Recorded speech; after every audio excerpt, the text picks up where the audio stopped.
மாடு வளர்க்குற எல்லாருமே பண்ணுற ஒரு மிகப்பெரிய ஒரு தவறு என்ன அப்புட்னா, அதாவது மாடு வந்து பால் கறந்ததுக்கு அப்புறம் வந்து, அந்த மாட்டுக்கு வந்து எந்த விதமான தண்ணீரோ, தீவனங்களோ எதுவுமே வந்து குடுக்காம இருக்கிறது தான். எதனால வந்து குடுக்காம இருக்கக்கூடாது அப்படின்னு சொல்றதுக்கான காரணம் என்ன அப்புட்னா, நம்ம வந்து பால் கறந்துட்டு போயிட்டோம் அப்புட்னா, பால் கறந்துட்டு போயிட்டும் 15லேருந்து 20 நிமிஷம் வரைக்கும் அந்த காம்போட அந்த துவாரம் அப்படிங்கிறது வந்து தொறந்தே தான் இருக்கும். அந்த நேரத்தில வந்து சில மாடுகள் என்ன பண்ணும்னா, அதாவது பால் கறந்த ஒரு அசதியில ஏதோ சத்து ரொம்ப குறைவான இருக்க மாடுகள வந்து பால் கறந்த உடனே வந்து திடீர்னு வந்து படுத்துக்கும். அது இல்லாம கன்னுக்குட்டி பால் வந்து குடிச்சாலும், அந்த கன்னுக்குட்டிக்கு குடுக்காம, அது கன்னுக்குட்டிக்கு பயந்துகிட்டு கூட சில மாடுகள் வந்து படுத்துரும்.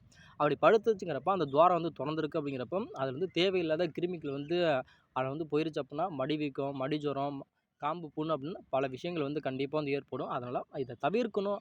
அதாவது எந்த விதமான நோயுமே வரக்கூடாது அப்படின்னு தவிர்க்கணும் அப்படின்னா, என்ன பண்ணலாம் அப்படின்னா, மாடு வந்து பால் கறந்த உடனே அந்த மாட்ட வந்து தண்ணீரோ, இல்ல தீவனங்களோ, இல்ல வைக்கோலோ வந்து அந்த மாட்டுக்கு கண்டிப்பா போடணும்.